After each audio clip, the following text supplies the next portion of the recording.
Hi, everybody. Welcome to Conversations with Bizzy. I hope you enjoyed today's story. And if you do, please subscribe. Here we go. Hi, everybody. Welcome. It's the 500th episode, and we've changed the name to Conversations with Bizzy. This is our first episode. I'm so glad you're here. If you're here for the first time, and if you're back, welcome back.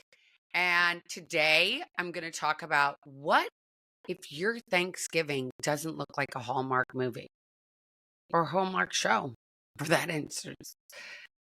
I think it's so crazy because here I am and been doing this for 8 years.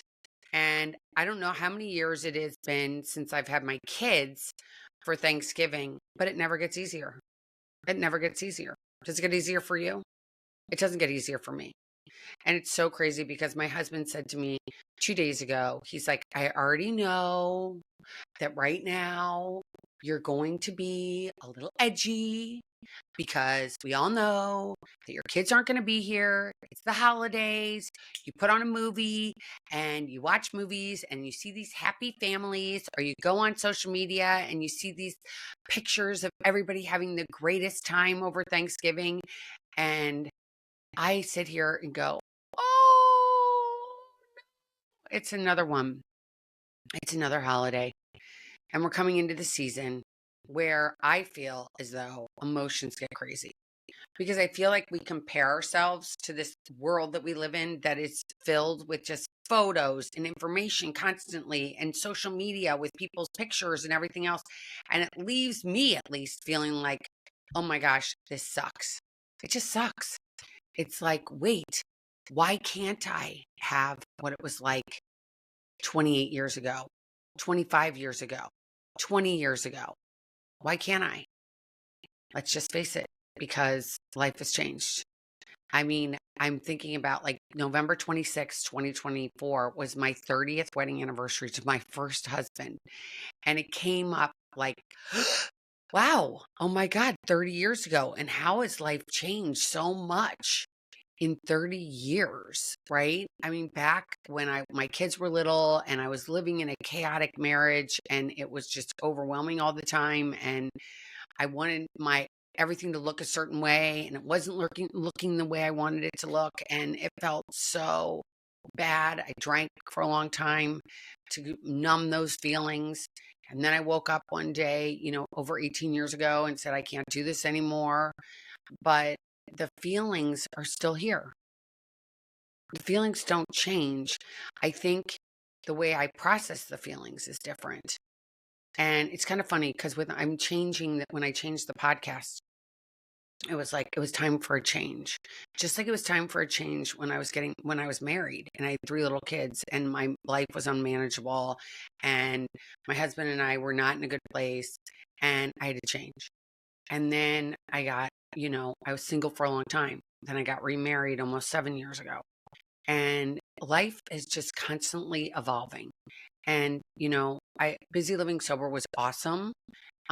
It was talking about recovery all the time. And I feel like I'm more evolved now. It's still part of me. I will always be busy and I'll always be living sober, I hope. But now I want to share stories of real life and real love and real talk and not have any shame and be able to own who we are, even though we're not perfect. Because I know that the only person that was ever perfect was God. So all I have to do is be the best me I can be each day. And I'm going to screw up. I screw up all the time. I open my mouth, things come out, people get offended. People are like, why did you say that? And they take it really personally. And I sometimes want to tell people, okay, let me just tell you, I don't always think before I speak. I know I was supposed to. I know my mom told me to do that all the time, but I never wanted to do it. And here I am at 56, and I still have a hard time keeping my mouth shut and thinking, oh my gosh, should I say this? Should I say that? What should I say?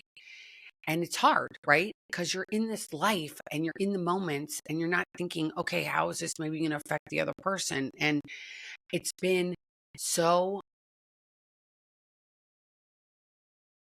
it's been so interesting, evolving, and everything. When you have kids, at least for me, when I had little kids, it was like crazy, crazy, crazy, right? And then you can't wait till they grow up and they carry their own stuff to the beach, right? Like, please carry your own pails to the beach. Please carry all this crap that you need at the beach. And then you're like, I can't wait and you're walking through airports with little kids and you're like, oh my God, this is so hard. This is so hard. And you feel like, is anybody else feeling like me?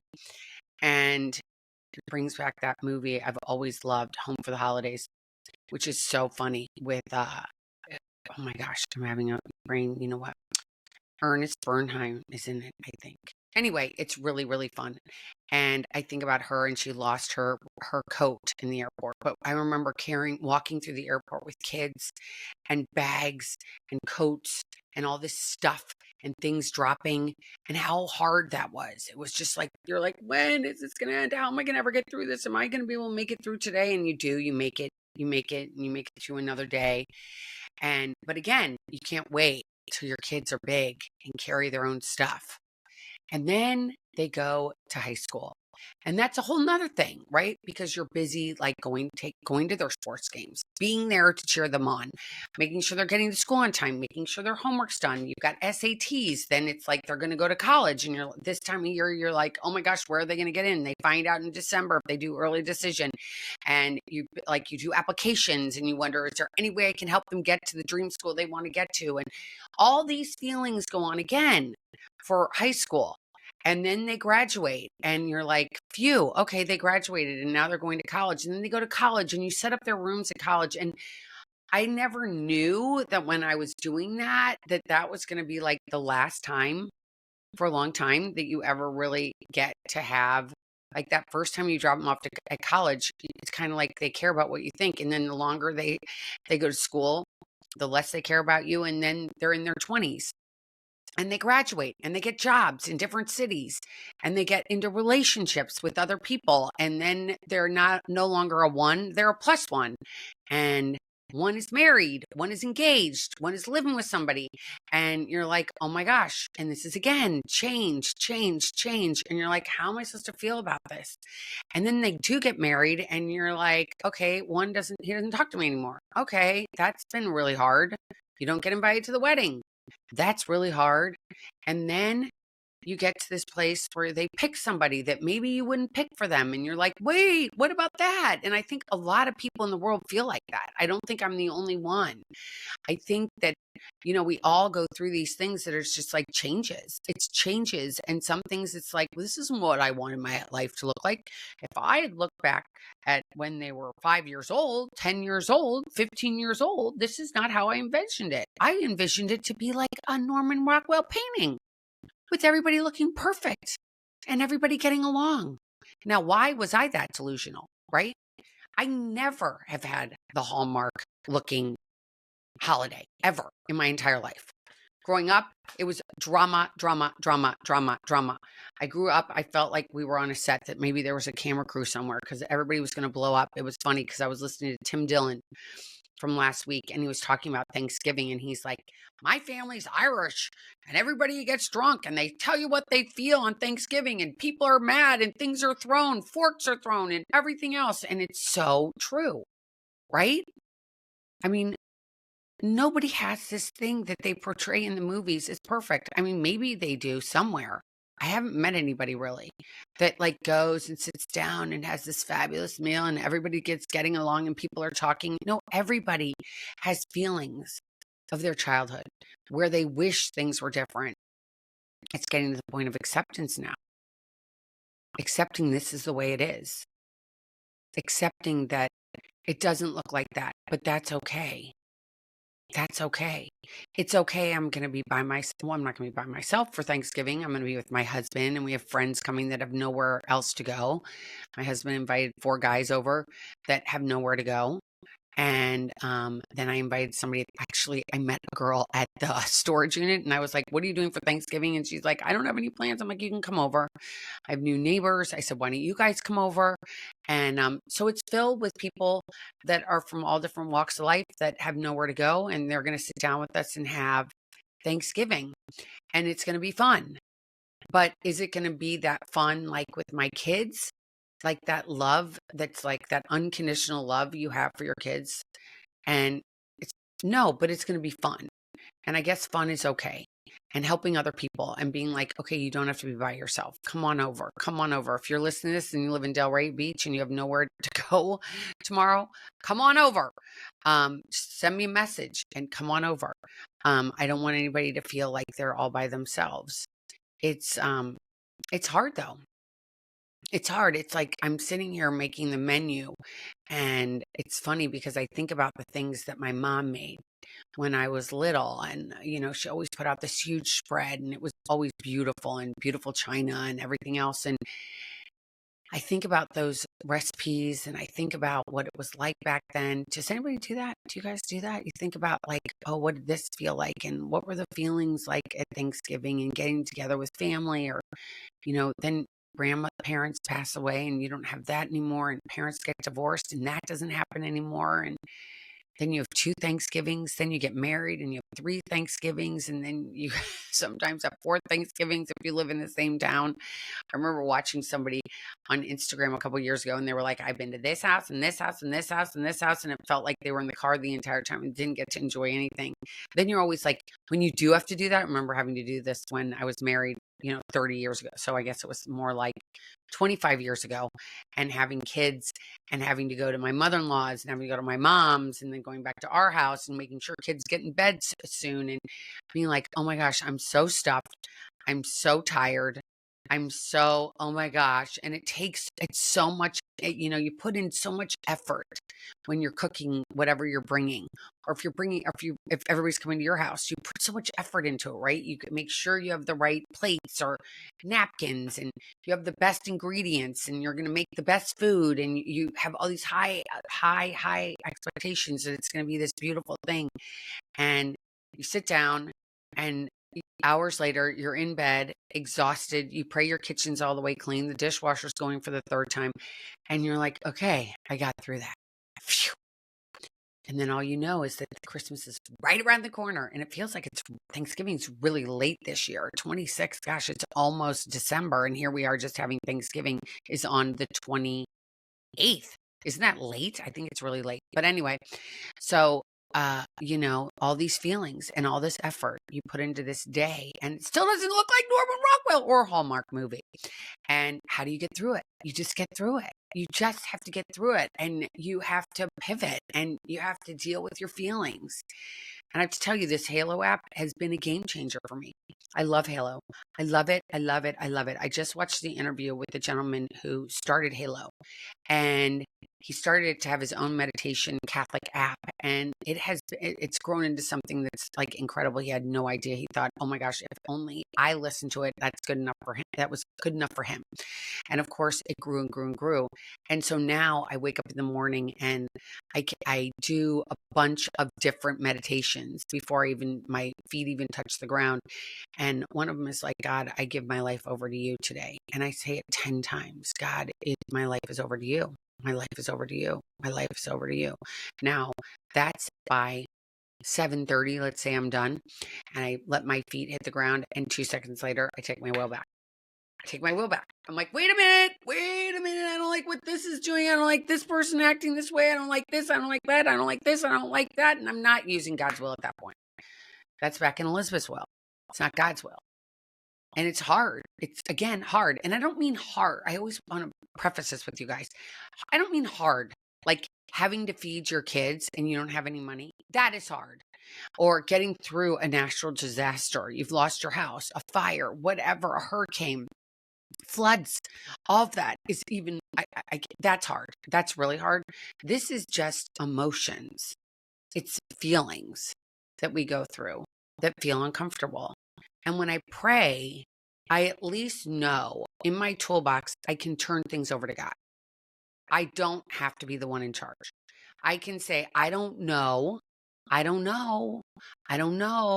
or I can't give you an answer right now, or I just walk away and go sit out back in my backyard. I just sit outside. And if you're like, well, I live in an apartment, well, take a walk around the block.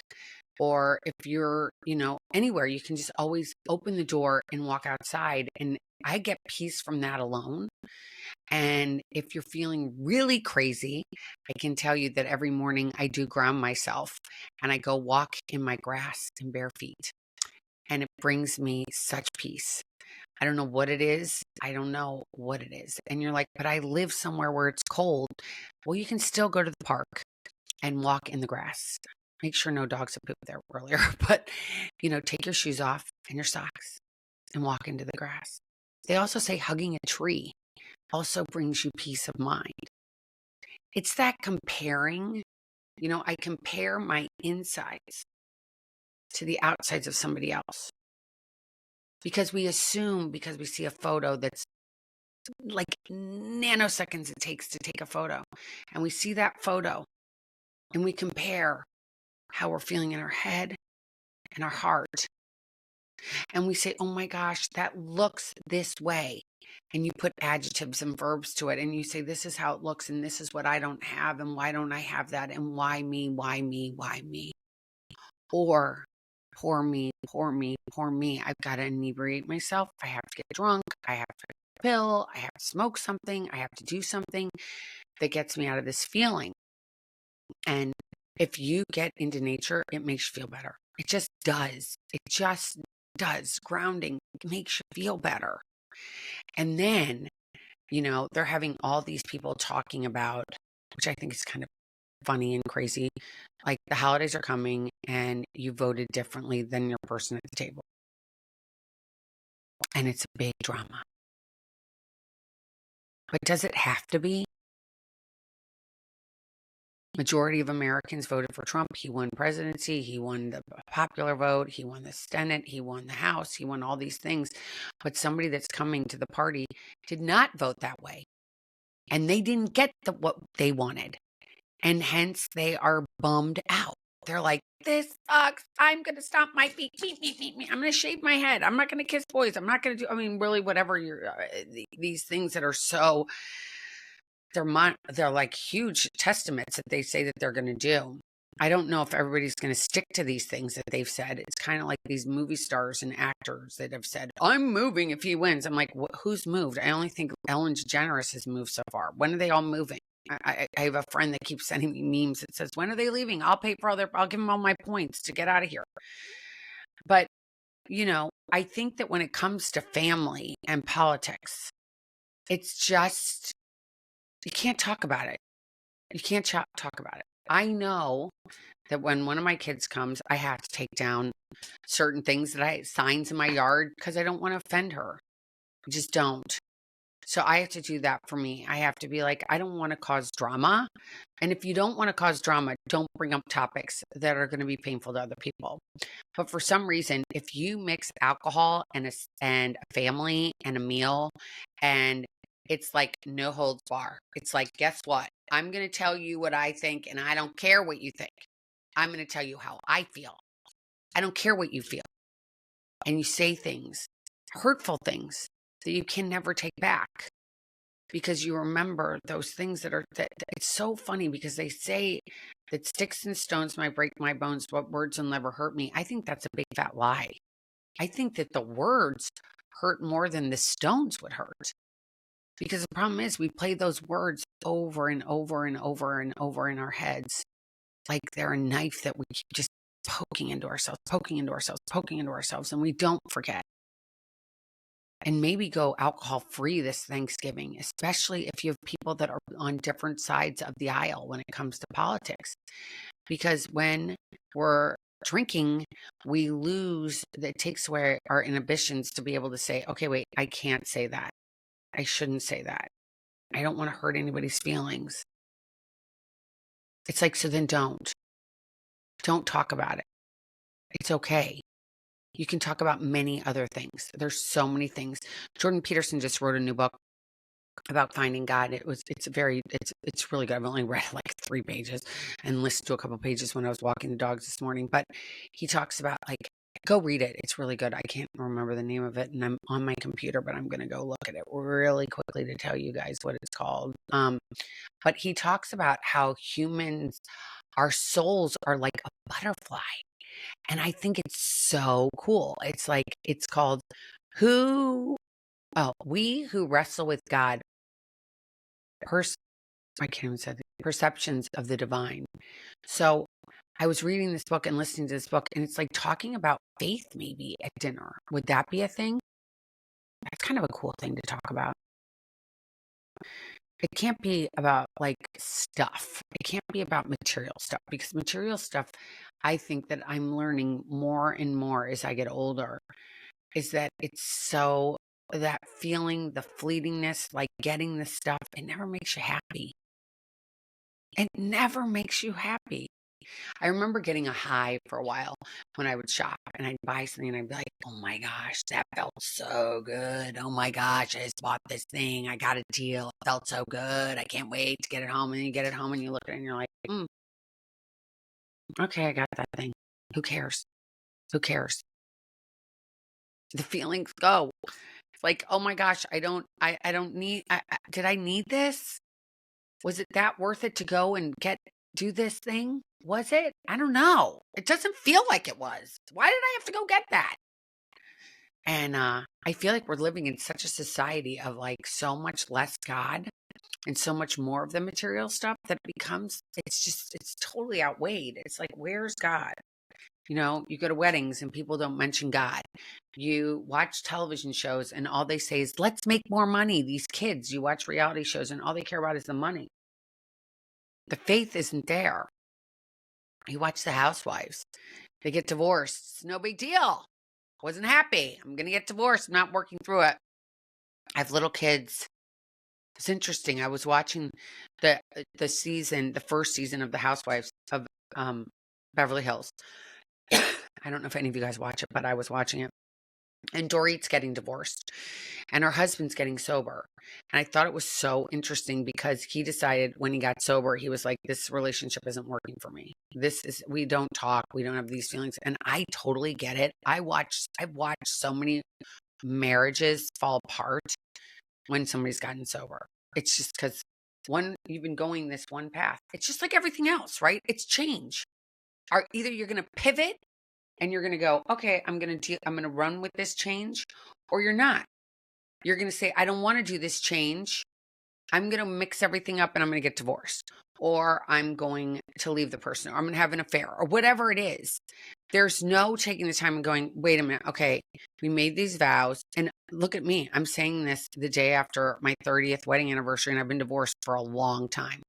But, and I think back to those times and I'm like, could I have gotten through it if I had actually not been drinking, if I actually had taken the time to put the work in that needed to be done? And I can't go back and change it, but you always wonder, like, if I had, would I have that Hallmark movie if I hadn't made that huge change? I don't know. I mean, I never wish away my marriage right now because it's wonderful and I adore my husband. But it's so interesting that when you're in these moments and you make these decisions, like, what is the goal at the end? Because you want to be happy. You want to look like you have this thing that you want to emulate that everybody else has, and you don't have it. So if you break this up, you're going to maybe get it. You're going to maybe get that thing, that brass ring you're hoping to get. You're like, I'm going to do whatever it takes to get that brass ring. And if I blow this up, then I'm going to meet a different guy, and then I'm going to have a better life then. But it feels like you just carry the same things over and over again unless you do work. And that's, again, work on ourselves. And work, it doesn't always have to be that difficult, but it has to be, for me at least, it's been like really peeling back these onions of myself. Like, who am I? What was I when I was in high school? What was I when I was a kid? And dealing with the emotions that I dealt with, which I didn't deal with my emotions. I drank them away. I couldn't deal with the emotions. The emotions were so big. I was so sensitive, even though I acted like I got this, I got that, I'm happy, I'm fun. Let's go out and have another drink. I got this, faking it. I'm faking it all the way. I look good. I look good. Get me another drink. It's great. It's great. But guess what? It wasn't. It wasn't. Felt even more lonely, right? It feels more lonely because you're looking for something that who knows if you're ever going to be able to attain. That's the big question. So how do you attain life feeling comfortable and going, okay, This is my life. When God gives you lemons, you got to make lemonade.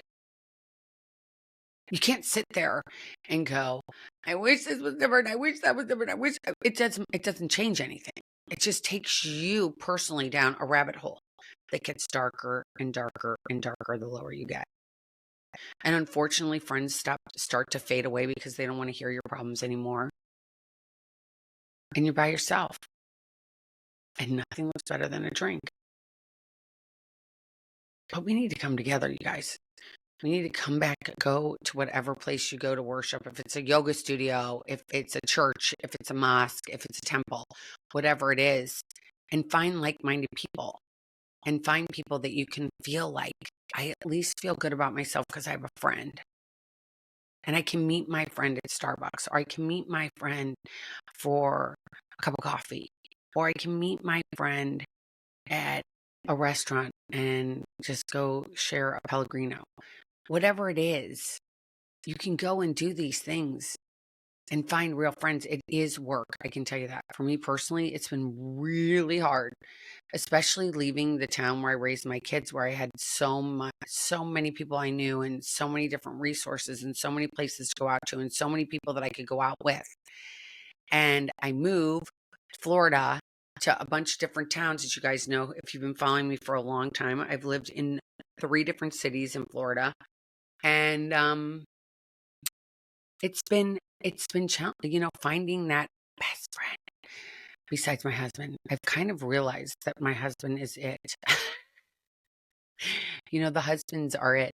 We pick them and we go through life with them, and they're our best friends. At least mine is. After so many years, it's kind of crazy. I finally realized I wake up in the morning and I look at him and I'm like, oh, wait a minute. You're the one that's always there. I can be mean to you and you still show up. I can scream, I can yell, and you still show up because we love each other and we made this and we have this pact and we share things, and it's not always perfect by any stretch of the imagination. Let's face it, we've got, 5 kids between us. It's definitely not perfect, but we have each other, and that is like so cool. It's so cool. My Hallmark movie is just becoming about me and my husband. And if you have a wife or a partner or whomever you have, my wish for you for 2025 is that you find your person. And it takes work, and it takes time, and it takes effort. But if you put it in, the more effort you put in, the more you get out, And sometimes we have to change our expectations. And maybe the outside isn't what you thought it was going to be of a person, but their insides are so good. You're like, oh my gosh, this person's awesome. I love them. They aren't 6 feet tall. They aren't a size, whatever, maybe they're bigger, maybe they're skinnier, maybe they're shorter, maybe they're too tall, whatever it is. But you guys, everything's about the insides. It's about how we feel on the insides. We reflect what we are when we meet somebody. It's where we are personally inside of ourselves. We connect with somebody who is in the same place, in the same feelings as we are, because you relate on that level. You can't have somebody that's elated and somebody who feels terrible and be in a first relationship. You be in a relationship in the very beginning. Obviously, years and years, it gets like that at times. But when you're first dating somebody, it's going to be different. It's going to be different. And if you just quit drinking, let's say, or you just broke up a marriage, or you just broke up with somebody and you're like, I feel terrible, but all I want to do is meet somebody because I love the relationship and I love being with somebody. And that is so natural.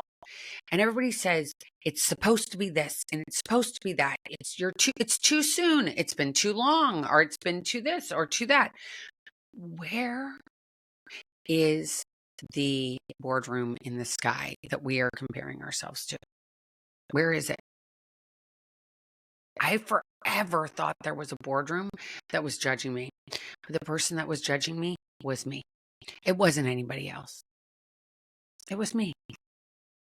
I had to take full responsibility. It wasn't anybody else. It was me. Stop doing it to you. Take time. Just figure out who you are and what you want. Write it down. Do some journaling. And realize that the people that are in the Hallmark movies are paid, right? They're actors. That isn't real life. TV isn't real life. Not even reality TV is real life. They do things to get us a rise out of us, get a feeling from us. But how are you going to find those feelings within you? Where you're going to find peace? Where are you going to find serenity? Where are you going to find love? Now, if you're listening and you enjoyed the podcast, please subscribe to it. And if you have a story that you feel as though you want to share and you don't know who to share it with, but you really want to share it, let me know. Reach out to me at elizabeth@elizabethchance.com. I hope you enjoyed episode 500 of Conversations with Bizzy. Take care, everybody, and have a wonderful, wonderful Thanksgiving, even if it isn't going to look like Hallmark. Have a great time. Find some gratitude, because we all have blessings, especially if we have the ability to listen to a podcast. So I'm grateful for all of you, for all the people that have followed me, all the people that support me, all the people that have been around since the beginning, all the people that I love, all the people that send me notes, all the people that have been around since day one and I haven't even met and I talk to all the time. All of you, thank you. Thank you for supporting me. Thank you for listening. Thank you for being you. Thank you. Thank you. And last thing I have to say, for those of you that don't know, I'm starting a Bible study on Sunday, this coming Sunday, December 1st. And we're using the Bible in a Year by, it's Father Mike Schmitz. It's wonderful. We're going to follow this book. If you're interested, you still have time. Go to my Patreon, go to my website, elizabethchance.com, and you will find all the information, or find my Patreon. Go to I'll have my Patreon link isn't here in the description if you want to join us. It doesn't matter who you are, where you are. It's going to be on Zoom, so it's going to be easy. 4 p.m. Eastern and whatever time. It's going to be 4 p.m. Eastern and whatever that is in your time zone. But sign up and come join us. It's going to be fun. It's going to be really fun, and we have people that are going to come, and it's going to be exciting. I've been wanting to do this for a really long time, and we're starting it during the Advent year, and that starts on December 1st. So if you're interested, come join us. And again, have a very happy Thanksgiving, and I will talk to you next week. Take care. Bye. Thanks for listening to Conversations with Bizzy. I hope you enjoyed today's show. If you did, if you could subscribe, that would mean the world to me. And follow me on all social media. And you can also get my newsletter every Friday morning into your inbox. Just go to elizabethchance.com and subscribe. Take care.